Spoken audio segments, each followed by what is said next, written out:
اسی لیے سب حیرت سے زارون کو اسے لے جاتا دیکھنے لگے۔ میں خود ڈرائیو کروں گا، اس نے گاڑی کا گیٹ کھولتے ہی ڈرائیور سے سختی سے کہا۔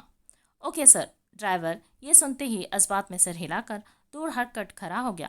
زارون اس نے غصے سے ڈرائیور کے برابر والی سیٹ پر پٹکا جس پر وہ غراتے ہوئے اسے کھا جانے والی نگاہوں سے دیکھنے لگی۔ چپ رہو، غصیلی آواز میں کہہ کر دروازہ زور سے بند کیا جیسے بے جان گیٹ پر سارا غصہ نکالا ہو۔ وہ پورے راستے منہ پھلائے بیٹھی رہی۔ زارون نے بھی کچھ نہ کیا۔ اترو۔ گاڑی انابیہ کے گھر کے مین دروازے پر رو کر سختی سے حکم صادر کیا۔ سنائی نہیں دیتا؟ اترو۔ وہ خاموشی سے منہ پھلائے بیٹھی ہی رہی جیسے سنا ہی نہ ہو۔ زارون نے مزید برہمی سے کہا، جہاں سے اٹھا کر لائے ہو وہیں واپس چھوڑ کر آؤ ورنہ میں نہیں اترنے والی۔ وہ اعلانیہ دانت پیستے ہوئے بغیر اس کی جانب دیکھے بولی۔ مر کر بھی نہیں، قطعی انداز میں جواب دیتی اس نے گاڑی کا انجن آف کر دیا۔ تمہارا پرابلم پتہ ہے کیا ہے؟ تم دوستی کی حدود نہیں جانتے۔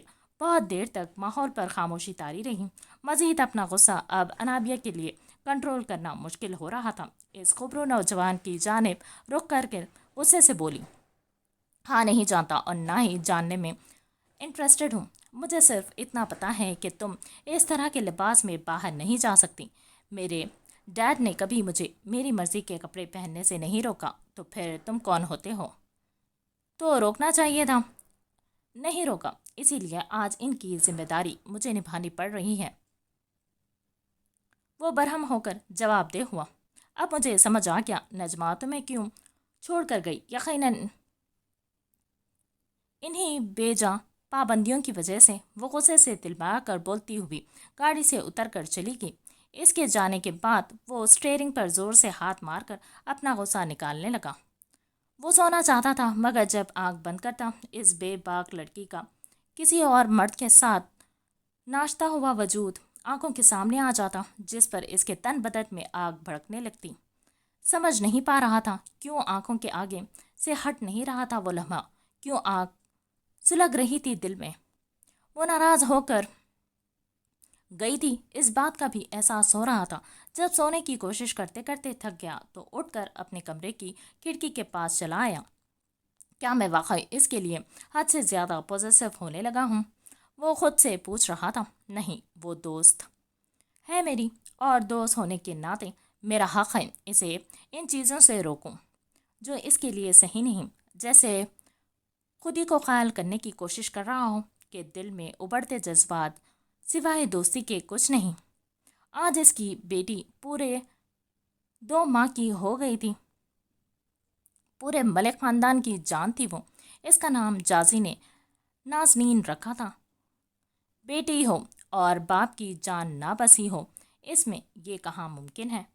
وہ جان وارتا اپنی شہزادی پر۔ ارے بہن، کہاں چلی جا رہی ہوں؟ فلیٹ کا کرایہ بھی دینا ہوتا ہے، کچھ خبر ہے یا نہیں؟ تم ماں بیٹی تو 3 مہینے کا کرایہ کھا کر بیٹھ گئی ہو۔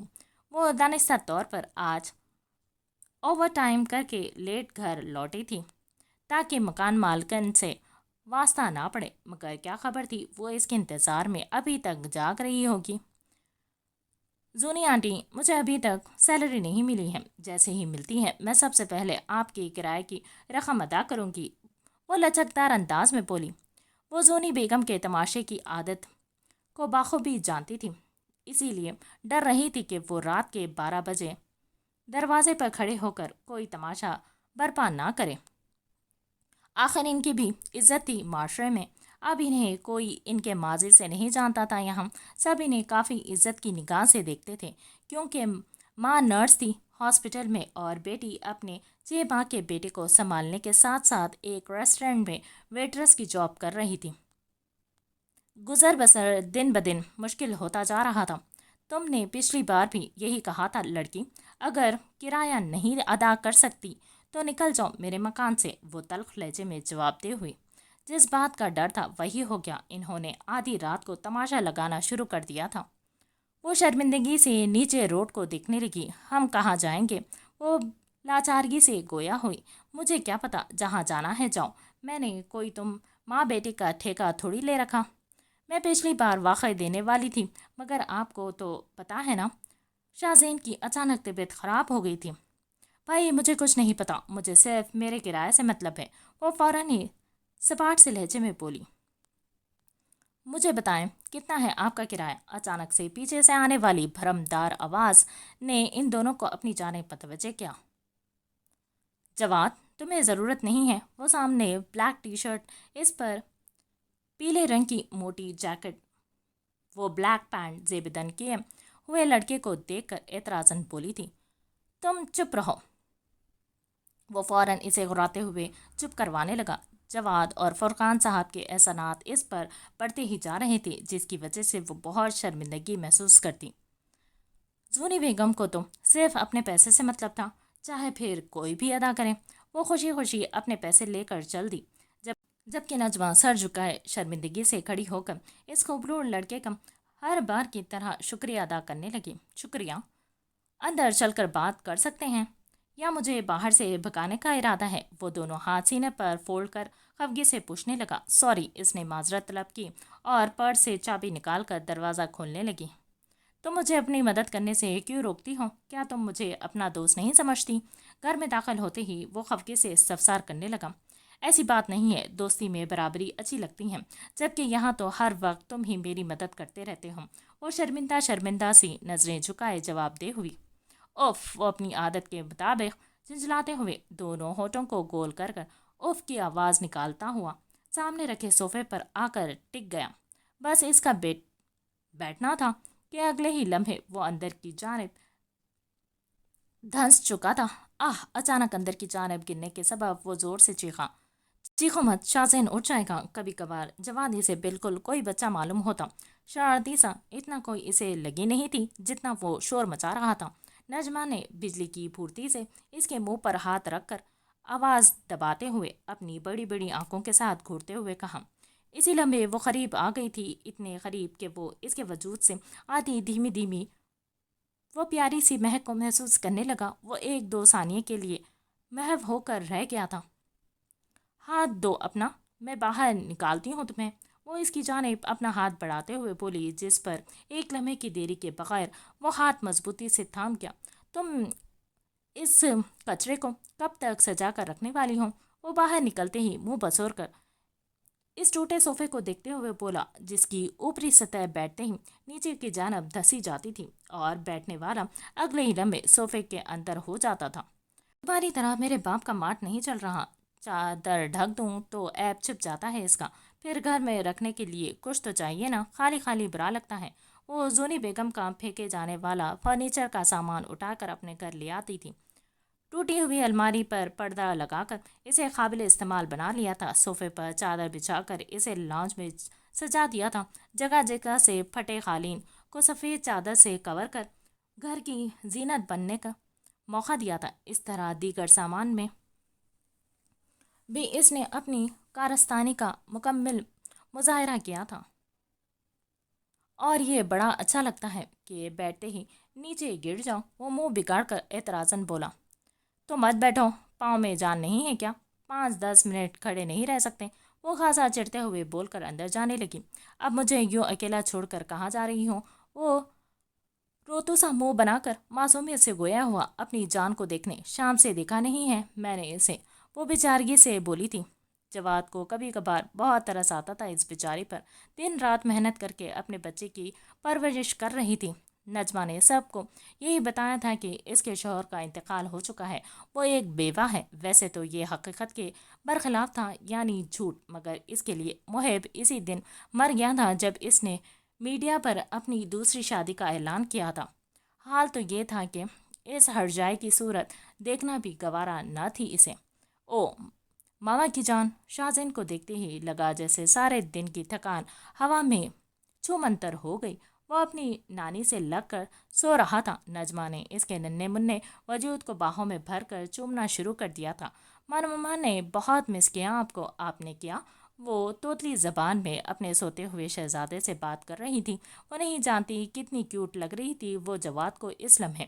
یقیناً شاہزین کا باپ دنیا کا خوش قسمت آدمی ٹھہرا تھا اس کی نظر میں۔ محب اجلال ملک، اگر تم اس لمحے یہاں ہوتے تو کیا تمہیں پیار نہیں آتا اس پر؟ کیا تم اب بھی اس پر دولت کو ترجیح دیتے؟ نہ جانے کیوں وہ جب جب اپنے بیٹے کو دیکھتی محب کی یاد اس کے دل کو ستانے لگتی۔ اگلے ہی لمحے وہ اداسی سے مسکراتی۔ کیا ہوا؟ اس کے آتے ہی محترمہ عروسہ کی آنکھ کھل گئی تھی۔ وہ اٹھ کر بیٹھتے ہوئے استفسار کرنے لگی۔ کچھ نہیں، وہ کیا بتاتی کہ اس ہر جائے کی یاد آج بھی دل کو ستاتی ہے؟ روگ کی طرح لگا تھا وہ، اب تو شاید روح کے جسم سے جدا ہونے کے بعد ہی اس روگ نے مٹنا تھا۔ وہ شاہزین کو اس کی جگہ پر لٹا کر اسے اچھی طرح کمبل اڑانے لگی۔ ارے بیٹا، دروازے پر کیوں کھڑے ہم؟ آؤ اندر آ کر بیٹھ جاؤ نا۔ محترمہ عروسہ نے جب جواد کو دروازے پر کھڑا دیکھا تو تیزی سے اندر آنے کی دعوت دی، جس پر وہ مسکراتے ہوئے اندر آیا۔ شکریہ آنٹی، وہ وہیں سامنے رکھے صوفے پر بیٹھتے ہوئے شکریہ ادا کرنے لگا۔ اب تمہارے والد کی طبیعت کیسی ہے؟ اللہ کا شکر ہے، بہتر ہے، مگر پھر بھی میں انہیں کوئی کام نہیں کرنے دے رہا۔ ہاں بیٹا، بہت اچھا کر رہے ہو، ایسے ہی اپنے والد کی خدمت کرتے رہو۔ ماشاءاللہ، بہت اچھی پرورش کی ہے انہوں نے تمہاری۔ ان کے تعریفی کلمات سنتے ہی وہ جھیم گیا تھا۔ محترمہ عروسہ کو بہت پسند تھا وہ، یہی سبب تھا کہ وہ نجمہ پر بہت زور ڈال رہی تھی محب سے عدالت کے ذریعے خلا لینے پر۔ بس کرے مام، خواہ مخواہ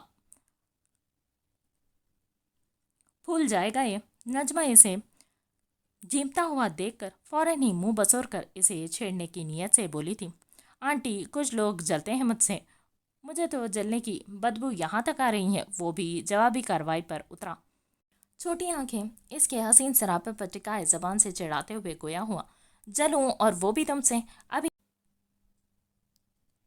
ابھی اتنا برا وقت بھی نہیں آیا ہے مسز محب اجلال۔ وہ اکڑ کر ابھی منہ توڑ جواب دے رہی تھی کہ زبان پھسل گئی اور اپنا اصل نام اس کی زبان پر آ گیا، مگر بولتے بولتے یاد آ جانے پر اچانک رکی۔ میرا مطلب نجمہ عبد الرحمن ملک پر۔ اگلے ہی پل اداس لہجے میں اپنے جملے کی تصدیق کی۔ چلیں آپ لوگ آرام کریں، میں چلتا ہوں۔ تھوڑی دیر بات چیت کرنے کے بعد وہ صوفے سے اٹھتے ہوئے بولا، نجمہ باہر تک جاؤ، چھوڑ آؤ اسے۔ محترمہ عروسہ تیزی سے بولی تھی، خود ہی چلا جائے گا، بچہ تھوڑی ہے۔ وہ جواد کو منہ چڑھاتے ہوئے اپنی والدہ سے احتجاجاً بولی۔ دیکھ رہی ہیں آنٹی آپ، ویسے ایسے دوست ہو تو دشمن کی کس کو ضرورت؟ وہ پاس رکھا کشن اٹھا کر اس کے چہرے کا نشانہ لگاتے ہوئے معصومانہ چہرہ بنائے شکایتی انداز میں بولا۔ اسے کشن کا نشانہ اپنی جانب بناتا دیکھ اپنی آنکھیں زور سے میچ کر ہاتھ سے اپنے چہرے کو کور کیا اور آہ کہہ کر زور سے چیخنے لگی، ڈرامہ باز، مارا نہیں ہے میں نے ابھی۔ وہ اسے مارنے سے پہلے ہی چیختے ہوئے دیکھ کر سر نفی میں جھٹک کر ہنستے ہوئے بولا، او میرا بچہ، بیٹا تیری ماں پوری بچی بنی ہوئی ہے ابھی۔ دیکھو تمہاری وجہ سے شاہزین کی نیند خراب ہو گئی، اب تم دونوں باہر جاؤ۔ نجمہ کے یوں چیخنے کے سبب شاہزین کی نیند خراب ہو گئی تھی۔ وہ زور زور سے رونے لگا، جس پر محترمہ عروسہ اسے گود میں لیتے ہوئے نجمہ کو ڈانٹنے لگی۔ سوری، لائے مجھے دیں، میں چپ کرواتی ہوں اسے۔ وہ شرمندگی سے کہتی ہوئی شاہزین کو گود میں لے کر کھڑے ہو کر ہاتھوں سے جھولا جھلاتے ہوئے چپ کروانے لگی۔ شاہزین بھی اپنی ماں کی گود میں آتے ہی چپ ہو گیا تھا۔ مجھے بھی دو یار۔ وہ خوبرو لڑکا نجمہ کے پاس چلتے ہوئے آیا اور اپنے دونوں ہاتھ آگے بڑھا کر شاہزین کو مانگنے لگا۔ وہ شاہزین سے ملنے کی نیت سے ہی آیا تھا، مگر زونی بیگم کو باہر تماشا مناتا دیکھ کر بول بیٹھا تھا۔ یہ لو آرام سے، نجمہ نے مسکراتے ہوئے اس کی گود میں دیا۔ ہاسپٹل میں سب سے پہلے شاہزین جواد کی ہی گود میں آیا تھا۔ جواد کو دلی انسیت تھا اس بچے سے۔ پتہ ہے میں آپ سے ملنے آیا تھا، مگر آپ سو رہے تھے۔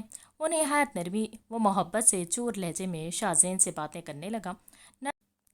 نجمہ، جواد اور منع کو ایک ساتھ دیکھ محترمہ عروسہ کی آنکھیں جلملا اٹھی۔ کوئی بہت امیر و کبیر داماد نہیں چاہیے تھا انہیں تو صرف اپنی بیٹی کو خوش رکھنے والا چاہیے تھا۔ تم نے خلا لینے کے بارے میں کیا سوچا؟ جواد کے جانے کے بعد محترمہ عروسہ اسے دیکھتے ہوئے گمبھیر لہجے میں پوچھنے لگی۔ مام پلیز اس ٹاپک پر بات نہ کریں، وہ ناراضگی سے کہتی ہوئی آئینے کے سامنے بیٹھ کر اپنے بال بنانے لگی۔ اور کتنا وقت چاہیے تمہیں؟ 1 سال بہت ہوتا ہے، پلیز مجھے بات نہیں کرنی اس بارے میں۔ اپنے بال پونی میں قید کر جھنجھلا کر کہتی ہوئی مڑ کر انہیں دیکھنے لگی۔ اس کی دوسری شادی کا اعلان تم نے خود میڈیا پر اپنے کانوں سے سنا تھا، پھر کیوں؟